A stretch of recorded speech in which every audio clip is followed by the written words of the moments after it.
Hello everybody. First of all, sorry for my voice, but I caught a nasty cold at the end of the year. Luckily for me as a freelancer, it's during my holidays, so no worries.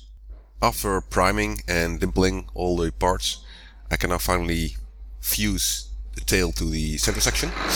Finally. Because it's very hard to do on yourself. My dad helped me with it. He does all the riveting and I do all the bucking.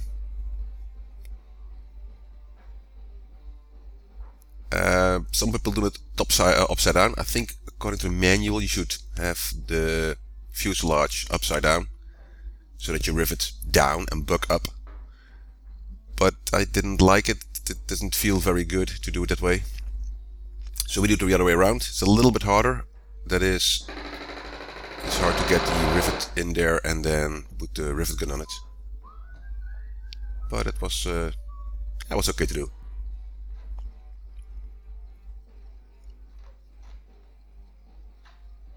First we do the bottom section, and then we start applying the adding the side skins. In this first section we cannot rivet everything because it will be a lot of work, but at least because my dad was now here, we did all the parts that I couldn't do alone. So next time I will continue with doing the parts that I can do alone because I can reach it. That's very handy. We have something called Sinterklaas, and I got a second Cleco pliers, so that's also nice. So now we can both work with Clecos.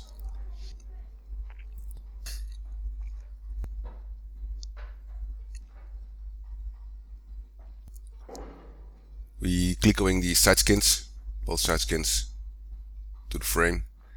And turns out that everything fits very well, so that's nice. And we continue riveting.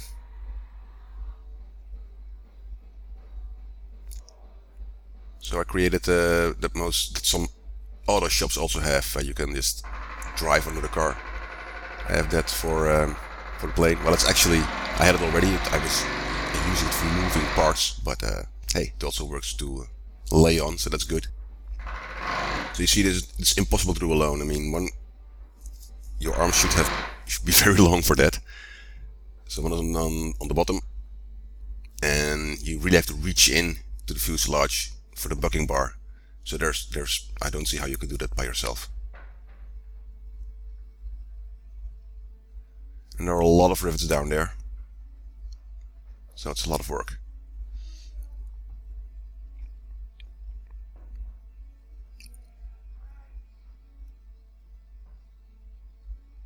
During the coming holidays, the end of the year holidays, like Christmas and New Year, I took 2 weeks off, so that's great. And I'm going to work, well, probably not full time, but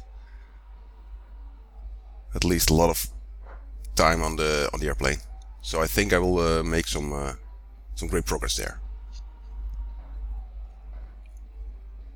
You see, we go all the way up into the first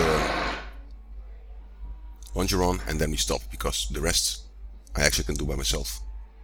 So there's no reason to do it with two persons.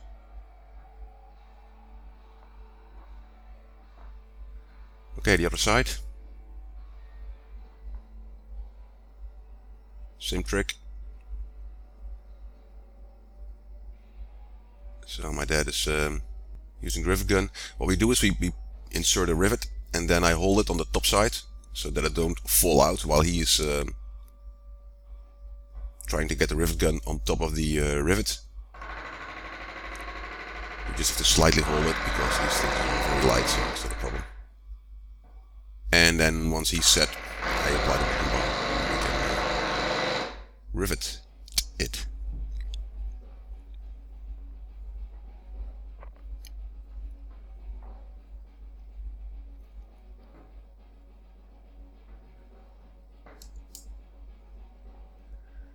Because the structure is still, well, I think it's fragile, I don't dare to put it on its side. It would be much easier, of course, if you would roll it 90 degrees. so one can stand. You can both stand, but I'm not sure if the structure is strong enough. Maybe it is. I don't know. Also, the manual doesn't say it, so I don't dare to take the risk. For the bottom of the center section, I will do that. So once all the side skins are attached, I will roll it on its side, and because I think then there is enough structure there. And then we will do the last bottom stuff somewhere in the new year. And we can do it standing.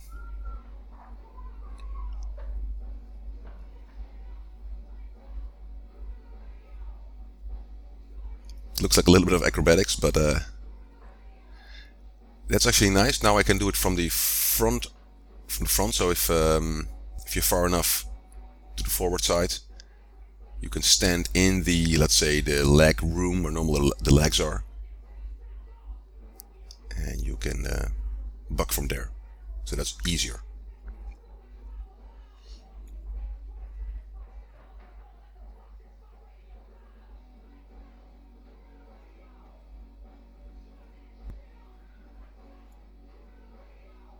Okay, left side done. We're now riveting with the non-flush rivets, and they're also bigger. They're the 4 rivets, so they're a little bit harder to do. And we're riveting the outer ribs, the outer seat ribs, to the skin. Maybe I could do it by myself, but no, it worked really good. I pre-riveted the stiffener for the wings. It's also set to the manual. However, the manual said to rivet less rivets, but I did them all because I didn't see why I couldn't. Of course, 2 rivets you cannot do because that's for the bottom, attaching the bottom. But I'm glad I did, because now I only have a blind rivet, what some people call a pop rivet, that I need. And that's good, because I want to minimize the number of pop rivets that I use. Alright, continuing building my pie in the sky.